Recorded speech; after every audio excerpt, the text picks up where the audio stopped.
director sir, all proud parents and students, and last but not least, my dear colleagues.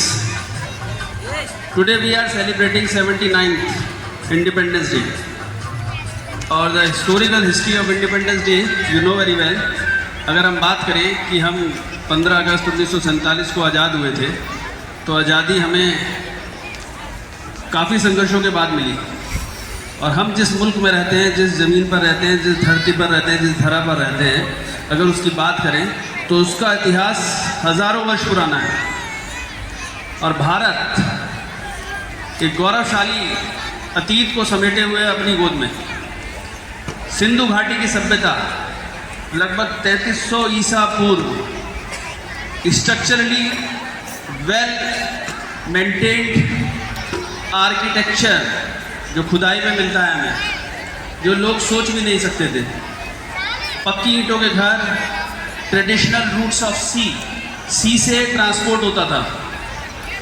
वैदिक काल में वेद, उपनिषद, महाकाव्य, रामायण, महाभारत उच्च कोटि का एक दर्शन कराते। ऐसे ही महान जिसमें सम्राट अशोक, गुप्त वंश, आप you will be surprise to see कि जो आज कंबोडिया, थाईलैंड, म्यांमार, बाली, वहाँ पे भारत की संस्कृति का समावेश है और वहाँ पे उसके चिन्ह मिलते हैं। वहाँ भी आज रामायण होती है। तो भारत एक पुरातन सभ्यताओं में एक है, तो हमें गर्व है कि हम ऐसे भारत में रहते हैं। शिक्षा के केंद्र की बात करें तो नालंदा और तक्षशिला जैसे यूनिवर्सिटीज़, विश्वविद्यालय, जहाँ भारत में दूर दूर से पढ़ने विदेशों से लोग आते थे, जो समय समय पर आक्रांताओं के द्वारा विध्वंस कर दिए गए। ये तथा इतिहास, और इतिहास में आपने देखा है फ्रीडम फाइटर्स ने काफ़ी जंग लड़ी। लगभग 90 साल 1857 से 1947 तक 90 ईयर्स, एक पीढ़ी खत्म हो जाती है। We struggled for getting the independence from Britishers. तो भारत की अगर हम इतिहास की बात कर रहे हैं तो भारत के अचीवमेंट्स की पुरातन से बात करें तो गणित में 0 किसने दिया? हिंदुस्तान ने। पाई किसने दी? आर्यभट्ट जी ने। चिकित्सा की बात करें तो सुश्रुत जैसे वैद्य, चरक जैसे आयुर्वेदाचार्य, शल्य चिकित्सा में सुश्रुत जैसे सर्जरी, ऐसे कारनामे उन्होंने किए कि आज इतिहास में पुराणों में उनका नाम दर्ज है। चिकित्सा, खगोल विज्ञान, आज की गणनाएं जो नासा करता है उससे पहले हमारे प्रेडिक्शंस, हमारे जो ज्योतिषविद थे, रामानुजन, आर्यभट्ट जी और ऐसे लोग गणितज्ञ लोग हैं, पहले ही इस चीज़ को 12 महीने इन लोगों ने इसको सिद्ध कर दिया।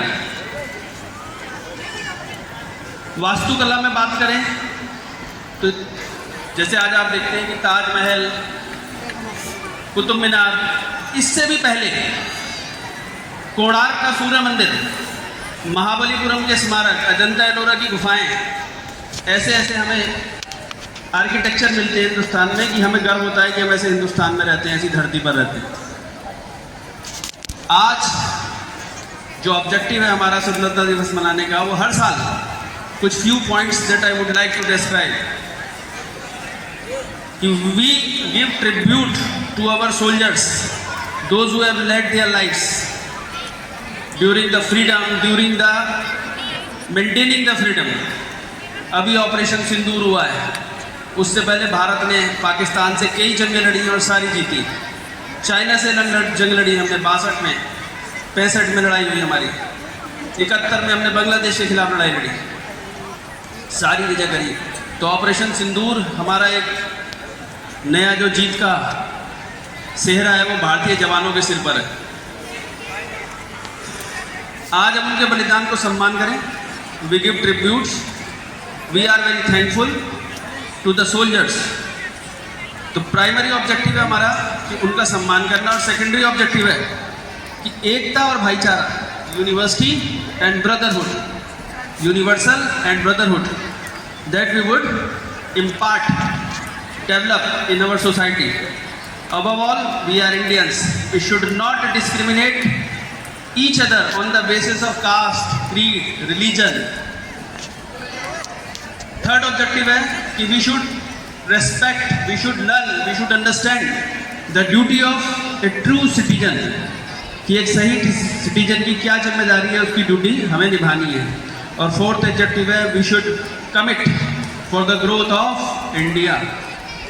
In this series अभी कुछ programs हैं. After that, before concluding the last performances, once again I will be here and I am announcing once again the proud parents who is present amongst us, Mr. Satyendra Raghav. He is the director of Kerala Library and he is associated in several universities as a career counselor. So he is present among us. So I would like to announce the name of Shri Satyendra Raghav ji to come on the stage as a parents, because their students are, their wards are studying in our school. Please sir, please come on the stage.